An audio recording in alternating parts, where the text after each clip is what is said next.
Good morning, everyone. We are so excited to have on as a guest today Miss Harmeet Dhillon.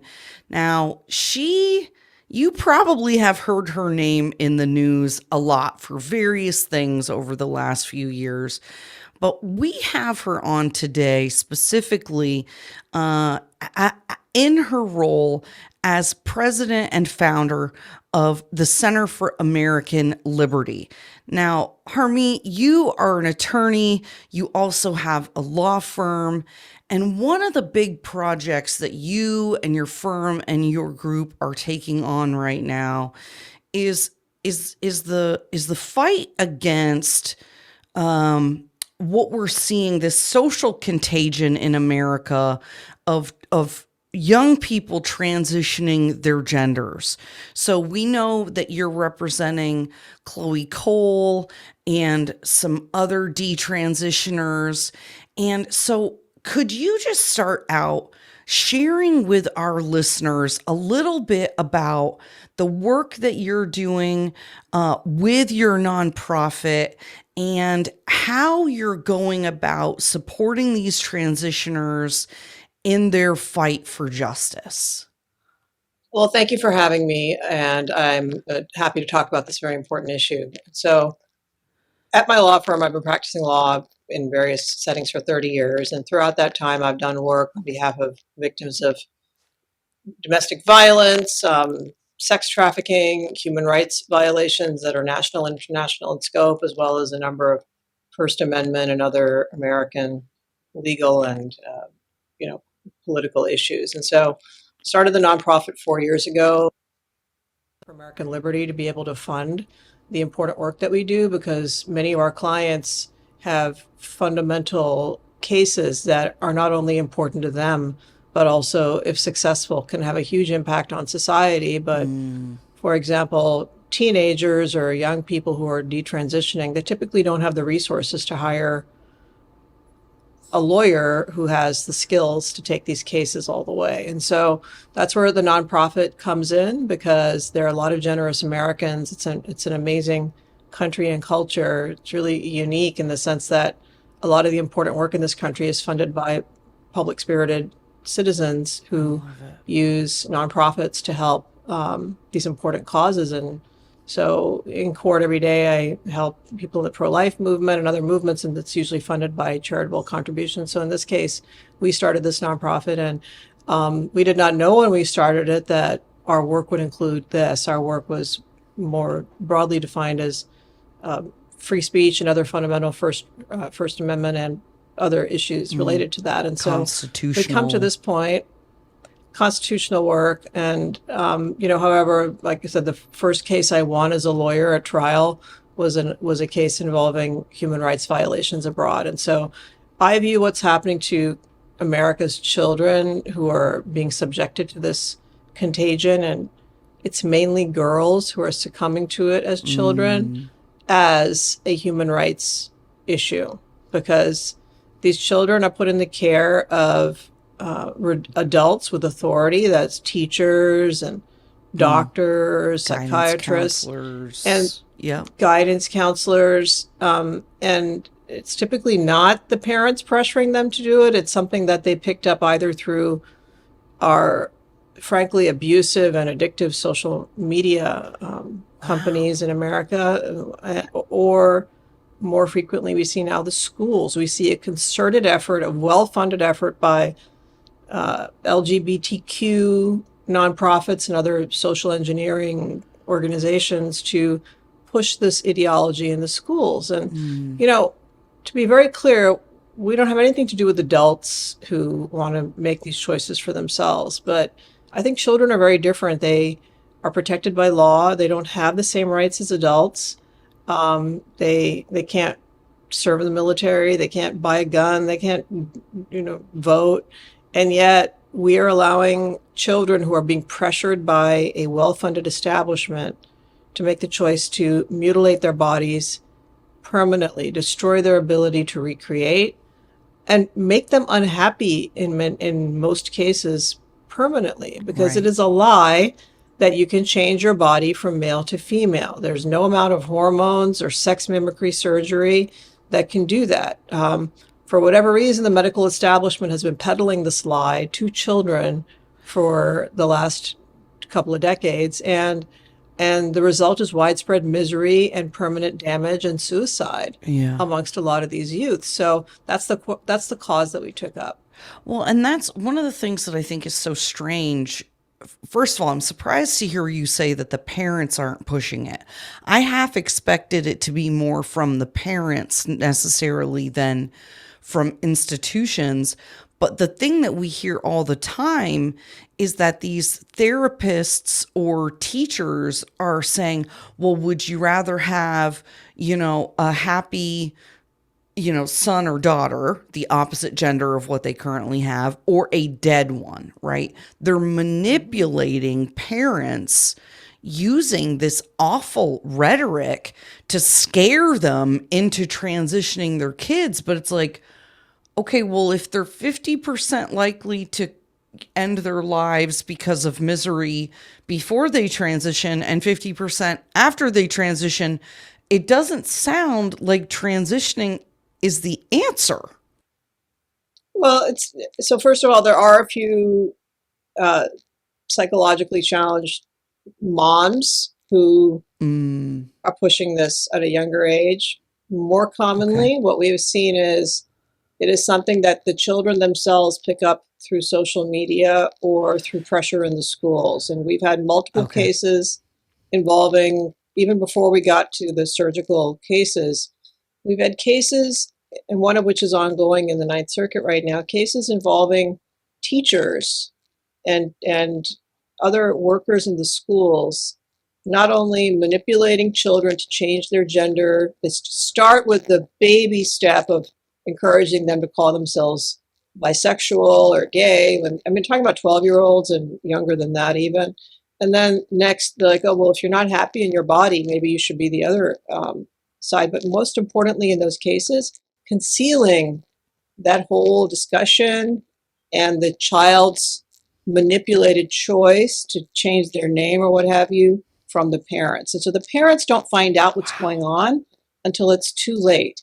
And add insult to injury, California actually has a law that allows these children to basically run away from home legally and check into some LGBTQ group home and get quote unquote counseling there. And then they never go back to their families because they're in the thrall of this, frankly, gender cult. And so these are some of the things that lead up to this. And so we actually won a case recently this year regarding the schools manipulating a child. Thankfully, the mom found out during COVID because the kid was at home and the girl is back to being her normal self. Similar case were appealing in the Ninth Circuit that reached the opposite result, where a federal judge said parents don't have any right to know what's going on with their children in the schools. I think that is not only wrong morally and natural law, it's also wrong under Supreme Court precedent. So we're seeking the reversal of the circuit. That's wild to me. Now, how are the schools getting around being mandatory reporters? This is one of the things that I found so strange. We have family in education, schools, counselors, people like that are what are my understanding mandatory reporters, which means if a child is either hurting themselves, threatening to hurt themselves, if somebody's hurting them, teachers, guidance counselors, therapists, these people are supposed to tell the parents or the police. They're mandatory reporters. How are they getting around some of these rules, or are they just disregarding them? Well, they don't view themselves as putting the children at risk. They view themselves as helping the children. So there's nothing to report in that analysis. They're the ones doing the grooming. So how are they going to report on themselves? So, I think that's fairly obvious. But the net result of this is you add government funding paying for this in the case of parents who don't have means or private healthcare paying for it and prioritizing it. And two of our lawsuits were suing Kaiser for doing this surgery, and the third lawsuit we're suing a major university in that state whose medical establishment did these mutilating procedures, in these cases removing the breasts, healthy breast tissue from otherwise healthy girls. One of the big failures that we're seeing, just transitioning over to the medical industry side of this, is almost actually all of the patients who we have spoken to who are considering suing the medical providers, they had undiagnosed or improperly diagnosed psychiatric issues, developmental challenges. Many of them have been subjected to some level of sexual assault as girls in their youth, in the schools, or some relative. And doctors never asked them about that. They never asked them, why are you so fixated on becoming a boy? These are pretty simple reasons and reactions. A lot of these girls are somewhere on the autism spectrum, and they have difficulty expressing what's really going on. And so adults are projecting their issues onto these children. And you know, I don't know how it is now, but I know in olden days, before a doctor would sign off on bariatric surgery or major plastic surgery, they would make a patient go through a course of exercise and psychiatric evaluation and make sure that a distorted body image wasn't the issue. None of that is happening. These children are being fast-tracked, and some of these surgeries took place during COVID. They're being fast-tracked into the removal of their healthy breasts, and then not vaginoplasty, but penile implants in the case of girls, vaginoplasty in the case of boys. None of this results in a normal sexual body of the opposite gender. It is just living as something that you're not. And it is frankly barbaric to do this to children after compounding their problems by misdiagnosing them, not diagnosing them, allowing the grooming and manipulation of adults to be the guiding principle of this child mutilation. Child genital mutilation is what it is happening in America's hospitals. Well, and that's, to me, all of this is, there's no way for any of these young people to have informed consent for what they're getting into. If they are not of the age of majority, if they've never had, and I'm going to be real talk right now. If they've never had sex, if they've never experienced an orgasm, if they've never had a sexual relationship or a romantic relationship in nature, how can they have informed consent about changing their gender and manipulating their genitals? Yeah, I mean, this is one of our arguments. These children at that age are not allowed to get tattoos. They're viewed as too immature to be able to mark up their own bodies. Yet, with pressure on parents who do have to sign up in most cases, not always, on these surgeries, parents are manipulated into a false presumption that their child will commit suicide if they don't sign off on this. This is actually usually not the case, but psychiatrists are involved maybe for an hour or two in this whole process.